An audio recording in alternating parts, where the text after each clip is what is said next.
एक शख्स बगदाद में रहता है, बगदाद मोहल्ला में। वह गौस पाक के पास आया, मेरे मुर्शिद के पास, और कहता है सरकार मेरी बेटी छत पे थी, उसे किसी ने उठा लिया, गुम हो गई मेरी बच्ची, ढूंढ रहा हूं मिलती नहीं। गौस पाक ने फरमाया जंगल में जा और मेरा नाम लेना। तवज्जो, नाम की बात आई, नाम लेना। उनके नाम से बिगड़ियां बनती है।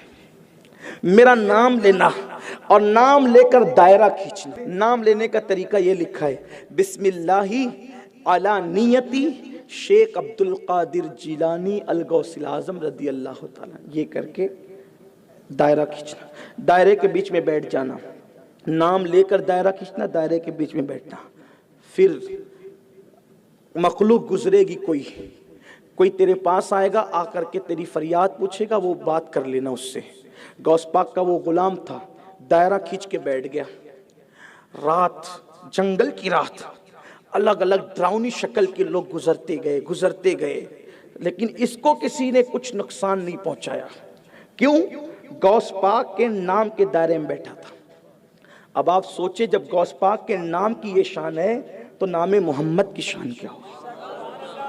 तो जब नाम है गौस पाक की तासीर ये है, क्या तासीर है गौस पाक के नाम की? दायरा खींचा, नाम लेकर बैठ गए। अजीब अजीब चेहरे वाले गुजरते रहे, कुछ बिगाड़ा नहीं। जिन्नात थे वो सब, और जिन्नात कुछ नहीं बिगाड़ते गौस पाक के सच्चा नाम लेवा का।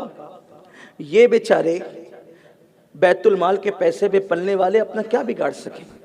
ये बात इतनी, कोई गुलाम बने।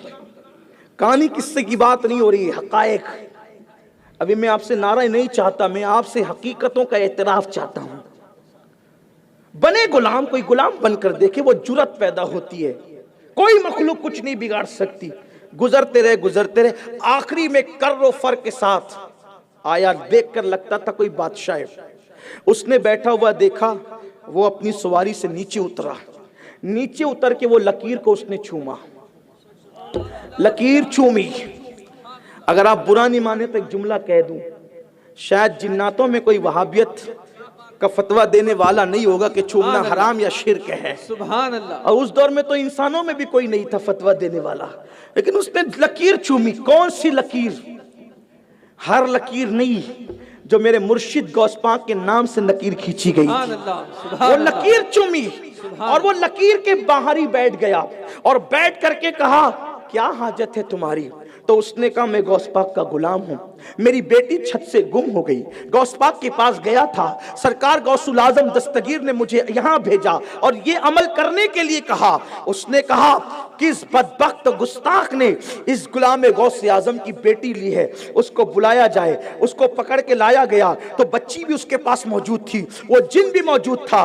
फिर पूछा तेरी हिम्मत कैसे हुई गौस पाक के गुलाम के घर तक जाने की? तेरी औकात क्या है गौस पाक के घर तक, गुलाम के घर तक जाने की? तूने ये जुर्रत की है, इसको अभी कत्ल किया जाए, लड़की को वापस किया जाए और आइंदा ऐलान कर दो जो भी गौस पाक के सच्चे गुलाम को सताएगा उसके साथ यही हालात किए जाएंगे, उसको इसी अंजाम तक पहुंचाया जाएगा। तो उस वक्त उस शख्स ने पूछा गौस पाक के उस कादरी गुलाम ने, आप कौन है? तो कहा मैं जिन्नात का बादशाह हूं। तो कहा आप मेरे मुर्शिद का इतना एहतराम करते हैं? तो उसने कहा हम सब गौस पाक के गुलाम हैं और उनके ज़ेरे फरमान हैं, हम उनके फरामीन पर अमल किया करते हैं। जैसे वो इंसानों के गौश है वैसे वो हम जिन्नातों के भी। सुभान अल्लाह। नारे